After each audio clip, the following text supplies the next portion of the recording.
San Francisco 49ers, strange season for them. It's not often that you can lose two QB1s in a season. You know me, I was all the way in on Trey Lance. Really expected this to be his breakout season. And then he barely gets to play. Jimmy G comes in and looks better than he did last season, seeming to be playing with more freedom in this scheme. And then he gets injured. And now with that, Brock Purdy, who looks really good in some ways, not an elite quality quarterback, but he's definitely above average. And there must be a lot of teams around the league who look at him and think, how did we let him slide to the very last pick of the draft?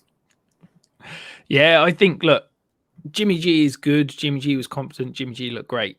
He's gone at the end of the year. We can, throw him in the bucket with Geno Smith, Sam Darnold. He's going to be on a new team, wherever it is. Brock Purdy's looked good. I don't think he's looked as good as everybody seems to be hyping up. Let's not forget that this team has got the best offensive play caller and schemer in the league. It's probably got the best collection of skill position weapons in the league. And it is an incredibly QB-friendly offense. Nick Mullins, CJ Beathard, they've both looked really good in this offense. Where are they right now? I think we need to call the Jets on Brock Purdy a little bit. For me, the 49ers realized they needed somebody that could create outside of structure. They needed that little bit of juice in order to go and potentially win the Super Bowl. And Trey Lance is still that. This is the same player that they traded up and got those 3 first-round picks. I know you're potentially not wanting to invest, having been burnt last year, Tom, but I'm all in on Trey Lance this year. I think that at the cost it's going to be to draft him, at the cost it's going to be to acquire him potentially in trades, I'm really excited because I think the return could be astounding. Yeah, it's a difficult one for me. I mean, I drafted him in almost 30% of my best ball drafts last offseason, and then to see him go down so early, it hurt a lot of teams that could have been good teams and done well in best ball. And I had him on a lot of dynasty teams, and I did move on from him because it is a concern for me that he's really not had the game time in the last few years to be able to develop. For everyone saying, well, can Trey Lance be the quarterback here? We also hear the same people saying how friendly this quarterback scheme is. And if it's so friendly that Brock Purdy can pick it up, then I've got to believe that Kyle Shanahan would have figured out a way to make it work with Trey Lance. One of the things I was really excited for this season was seeing Trey Lance, his big arm connected with Brandon Ayuk down the field. Another player I was really aggressive. You know me, I stacked the hell out of them in best ball. And Ayuk, he's flashed at times and looked really good. I don't think Brock Purdy or Jimmy G really suit him in the way that Trey Lance does. But he's definitely had a good season, though, hasn't he, Rich? Yeah, he's had a really nice season. Wide receiver 17 overall. My concern with Ayuk, I think I take your points in that potentially Trey Lance could be a better fit for him. But I just think that with the volume of weapons in this offense, I feel like this last year was kind of his ceiling. He had, a pretty good touchdown efficiencies, and he had a 10.8% touchdown rate, which is above average significantly. And I just worry that he's never going to be able to see the 120, 130 targets that he needs to be a top 20 wide receiver. And I just think that maybe that wide receiver 17 in a normal year with normal touchdown production is going to be about his kind of ceiling. You got your dynasty values on screen here, and we've got Deebo Samuel and Brandon Ayuk, both valued at a late first-round pick. If you were buying one of them, which of the two would it be? I'm buying into Brandon Ayuk over Deebo Samuel, and that's, to me, says more about Deebo Samuel than it does Brandon Ayuk. I've talked about potentially Brandon Ayuk being his ceiling and needing to be efficient.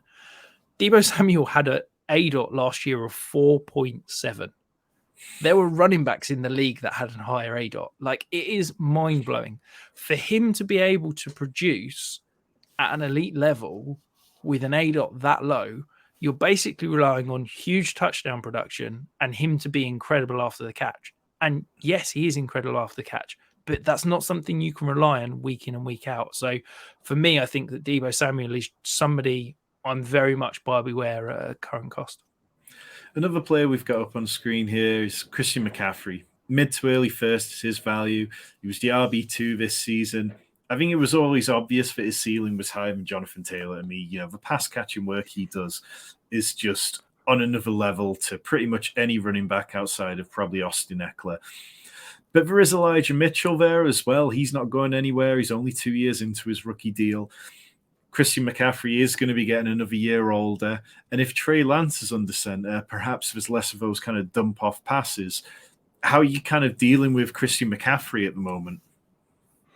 I think that I'm dealing with him very differently depending on the format. I think that in best ball redraft, I think that you've got to invest. I think he's got that potential to be a league winner. I really believe in, despite the fact that potentially Trey Lance could come in and we see less of the checkdowns. Christian McCaffrey was first in the league at running back in terms of route participation. He will get out on routes as a wide receiver, not just a running back out the backfield. And I think that even if Trey Lance is going to take away potentially those checkdowns, he'll still get a significant target volume. In Dynasty, I'm really concerned because I think that whenever a player gets to this point in their career and they're still being held up as a top 3, top 4 player at the position, that's massive alarm bells because he is probably one injury away from halving in value at best. If we're talking about him potentially being worth a mid to early first. If he gets injured week 2, week 3 next year, you'd probably struggle to get a late first for him. And I just think that where we are with him, if you're looking to play Dynasty, what I would class as the right way and maintain that roster value, I think you need to be looking to sell at peak value. Okay, moving on. One last player for the Niners who we both love, George Kittle. Astonishingly, this is the first time he's ever had more than 6 touchdowns in a season. He got 11 this season. And it's always been my complaint with Jimmy G that he never seemed to get the best out of the players around him at times. And he really seemed to not target Kittle a lot in the red zone. Now what we've seen is Brock Purdy's come in, had an instant connection with George Kittle, and it's just been incredible. A lot of those touchdowns have come against bad defenses versus tight end. The Cardinals, he played twice in that spell, and the Seahawks. But do you think this is a kind of George Kittle turning a corner and becoming more of a touchdown threat going forward? No, quite frankly, I think that this is a massive outlier. I think that people are going to hold up that stretch to finish the season that, again, won plenty of people titles as this is George Kittle moving forward. And I am seriously concerned. He had the second highest touchdown rate of any tight end with 50 or more targets. The only player who had a higher touchdown rate was Juwan Johnson, that we've already talked about as a elite red zone weapon. He had 8 games where he didn't score. In those games, he averaged 7 points per game. 7 points per game at the tight end position is killing you. He needed a touchdown last year to be relevant. Of his total points, 32.6% of his points came from touchdowns. To give you an idea of the other elite tight ends, Kelsey was at 22.6%, Hawkinson was at 16.6%, Andrews was at 15.7%, and Goddard was at 12.6%. No elite tight end was as reliant on the touchdown as George Kittle last year. And despite all of that touchdown luck, he still only finished as the tight end 3 in points per game.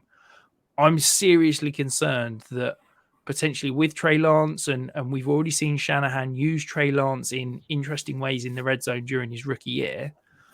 I don't think that George Kittle's going to be able to see that same red zone volume, that same touchdown efficiency.